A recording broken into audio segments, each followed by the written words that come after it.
On this episode of the podcast, we take a quick look at the movie Christopher Robin, directed by Marc Forster, written by Alex Ross Perry and Tom McCarthy, starring Ewan McGregor, Hayley Atwell, and introducing Bronte Carmichael.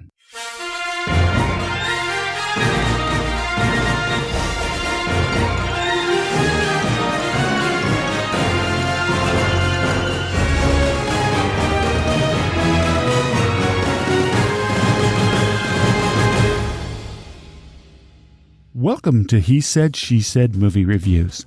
This is the podcast where a happily married couple with similar but different movie tastes take a quick look at the movies, helping you make the right decision before your next movie. I'm your host, Tim. And I'm April. Is Christopher Robin a silly little movie all stuffed with fluff, or is it a summer gem? We'll tell you all about it right after these two previews. Goosebumps 2, Halloween comes to life in a comedy adventure based on R.L. Stine's 400 million selling series of books.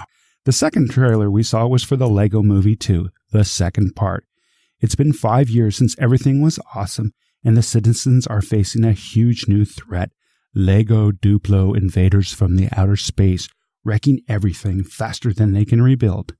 Yes, another Lego movie. So the movie we saw this week was Christopher Robin. This movie was directed by Marc Forster, who brought us Finding Neverland, The Kite Runner, Monster Ball, and World War Z. It was written by Alex Ross Perry and Tom McCarthy. This movie starred Ewan McGregor as Christopher Robin, Hayley Atwell as Evelyn Robin, and Bronte Carmichael as Madeline Robin. And it also had Mark Gatiss, right? Marc Gatiss as Giles Winslow, kind of the antagonist of the movie. And Jim Cummings. And hats off to Jim Cummings. This is the man who did the voice of both Winnie the Pooh and Tigger. Man, was this guy spot on with the voice of both of those characters, but especially Winnie the Pooh. When I heard him, I was like, wow, this is the same voice of Winnie the Pooh from 50 years ago. I was really impressed by Jim Cummings. Absolutely. That's 2 quarters in the absolutely jar, April. All right. We were in North Carolina. I grew up going to Holden Beach, North Carolina every summer, and we've been going many years with our own daughter and my entire family.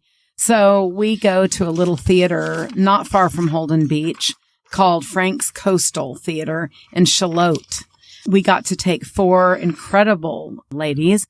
One in college, which is our daughter, and then my 3 nieces, one in high school, one in junior high, and one in elementary school. So there was quite a group of us to see this really special movie. Yeah, the whole Winnie the Pooh story and Christopher Robin story is something that's always been very near and dear to my heart. I don't think Christopher Robin and Winnie the Pooh, that is, we should say Winnie the Pooh, not Christopher Robin, is very in these days with the young kids. It's more Teletubbies, cartoons and stuff like that. But for me, Winnie the Pooh has always been my go-to character. I grew up with a teddy bear when I was a little kid that, resembled Winnie the Pooh. It was my security blanket. So I love this movie. I thought the acting was fantastic in it. Ewan McGregor does a phenomenal job. You can't even tell that he's interacting with CGI characters. Well, let's talk about the plot for a minute. All right. Talk about the plot, April. An adult Christopher Robin, he's now focused on his new life, work, and family.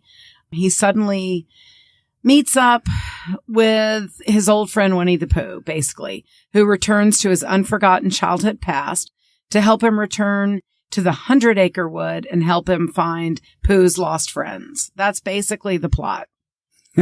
You simplified it there. Simplified it. Is that even a word? It was an interesting story. It was a very simple story in all, but there was 2 things going on. Winnie the Pooh had lost all of his friends in the 100-acre woods, and Christopher Robin out in the real world had lost his way. It was they both had lost something and they both needed to find something. Right. And the theme, though, as well, too, sooner or later, your past catches up with you. I think that was one of the themes. That's the theme that the movie company was pushing. But I also think it's one of those themes where you have to remember what's important in your life. Yes. It's not always work and getting ahead. It's all about family and old friends. Right. And interestingly enough, I asked each one of the girls after the movie was over what they learned, what it meant to them, what did they love about the movie. And my youngest niece, who again is in elementary school, she said family first. And I thought that was wonderful. Yeah, it was. This was a beautifully told story. I think the director did a really good job of telling the story. It was well put together. I really enjoyed the cinematography on the movie. It starts out with Winnie the Pooh in the 100-acre woods. It's very foggy, very dark, very dreary. He can't find any of his friends anywhere. Same kind of theme going in the outside world. But during the transition of the movie from the start to the end, in the end, the 100-acre woods, once everybody's found each other again, it's bright, it's sunny, there's butterflies flying around, that kind of thing. Beautiful. It was beautifully shot. I thought the sets were great, too, both the 100-acre woods and post-World War I England. Yeah, I would agree. The cinematography, but also the designs were just fabulous. I just remember thinking just every part of the movie was so well put together. It was very believable, every single scene. And I think that's a rare thing today in the movies. I really enjoyed that. I thought the acting was great. By the way, we apologize if you can hear the dogs coming through on the podcast. Unfortunately, they're downstairs and they're barking a lot. Yes. And anyone that knows us knows we have a fairly new puppy, Lulu, who has joined Noelle, and it's just, we were unprepared for that. But anyway, that's an understatement. That's another day, another story. Another podcast. But I wanted to say that I thought that this movie, it was very well done. The girls did not feel like Christopher Robin's daughter was very emotional or connected to the characters. Yeah, they felt that came out a lot. They felt like she wasn't interacting with the animated characters very well, that she was more regurgitating her lines than interacting with the characters, where Ewan McGregor's character, he was with Pooh. Right. And I think that's okay if that's the only concern they had on the movie. I think that's great. I think we all felt really good about this movie. There were several learning moments, which I think in life is great. I got a little emotional because it is very easy to get caught up in your career and not forget things, if you will, but really you forget that you only have so much time and it's about where you spend it. And this movie, it was just spot on for that. I thought his wife was great. I didn't realize, it took me a little bit to realize, Tim, wasn't she in the Marvel? Yeah, she's in the Marvel world and Marvel movies. What's her name again? Hayley Atwell. I guess she plays Peggy Carter in all the Marvel world. I'm not really sure who that character is, so don't write in and shoot me for that one. But I thought overall, like I said, I thought this was good. I think it moved a little slowly. And I even mentioned, even with our huge group at the movie, it was a little long, but something I really loved is how they switched back from the sketches to the book to the movie. It was, I don't know that I've ever seen a movie that went sometimes from the book. Tim, am I saying this right? No, they did a really good job. The opening scene is a young Christopher Robin saying goodbye to all of his friends before he goes off to boarding school. And then during the opening credits, they transitioned between sketches of what was going on to little vignettes of what was happening in Christopher Robin's life as he was growing up, like going off to fight in World War I and such things like that. And they spanned like a 20-year time period. Right. During the opening credits with both drawings and little one-act scenes, which was really, I really enjoyed that part of it. Yeah, I loved it. And again, everyone loved this movie. We had 6 people at this movie, 4 ladies and of all different ages. And 1 dude. Yeah, really. But we really enjoyed it. Of course, we were at our family vacation and this was the movie. We were in between this and Alpha, and this one won, and I'm really glad we saw it. But for me, I always love, what can I say? Little Roo, Piglet.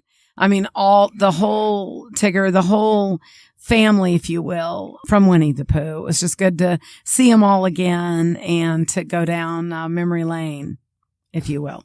Yeah, and one other thing, too, I thought the score was beautiful. It really added to the movie, the music and everything. The one thing I don't remember, and it's just because I was transfixed by the whole movie, is the traditional opening Winnie the Pooh theme song. I don't know that it made it into the movie. Oh, that's a good point. I'm not sure about that. But one song that did make it into the movie is the Tigger song. The wonderful things about Tiggers is Tiggers are wonderful things. Their tops are made out of rubber. Their bottoms are made out of springs. They're bouncy, trouncy, flouncy, pouncy. Fun, fun, fun, fun, fun.